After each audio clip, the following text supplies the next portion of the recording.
Why do you say that's the key? You know, that's what's the key. better for us, a long war or a We short don't want war? a long war. We are aiming for a limited war. Period. But even if it's a long war, it helps us. It helps us if it's a long war, they get drained. Of course it helps us. But then either which way we are fine. Because either which way we are fine. We are fine. You want a long war, we'll give it to you. You want a short war, we'll give it to you. But for the sake of not pushing him over the edge. But here the Americans will come into place. Wait.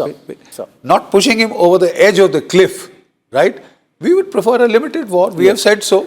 And if they want to engage with a long war, it works for us because then they get... The longer they fight, the more they lose. I'm told that if they fight 15 days, they are finished. You've just said if they fight 7 days, they're out of armory. What will be Turkey's role and the OIC's role? Will the Muslim world, first question, will the Muslim world come to help Pakistan?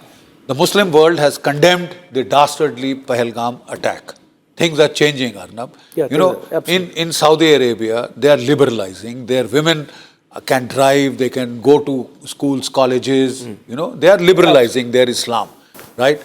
Abu Dhabi, I just went there. We saw a temple. They had allowed construction of a Hindu temple in Abu Dhabi.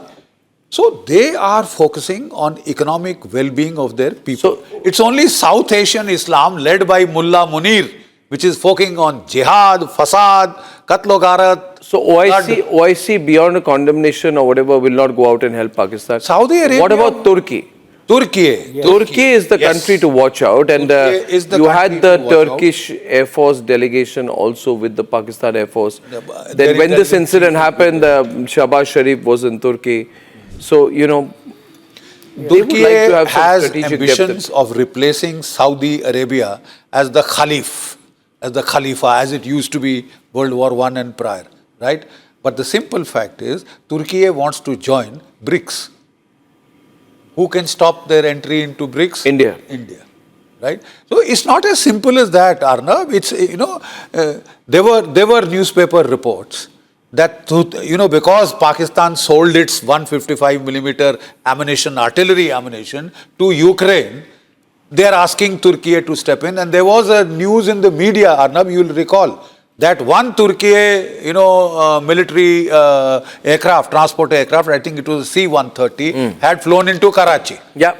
Then it was clarified by Turkey, no, it was going to Malaysia. It did not stop there, it just stopped for refueling halt. So one question for you. I'll take you back to the Azerbaijan and Armenia war, sir. Right. Azerbaijan could win the war because of the support from Turkey, sir. Absolutely. And especially the drones, how they actually cause havoc on the T-72 tanks of Armenia. Right. Let's play this scenario here with Pakistan. War gets prolonged. Do you expect the same kind of help coming to Pakistan from Turkey, sir? Turkey, Azerbaijan is next door to Turkey. It's almost on the borders of Turkey. This is a fair distance off, right? Number one. Turkey, Azerbaijan and Armenia, there is no nuclear power there. India is a nuclear power. India is the second largest army in the world, fourth largest navy, fifth largest air force, nuclear power, space power. You want to mess around with us? You want to mess around with us? We'll give it back to you, not now necessarily. You have a fracas going on with Greece. I've been to Greece, Arnab, and they're very keen that they want our help against the Turks.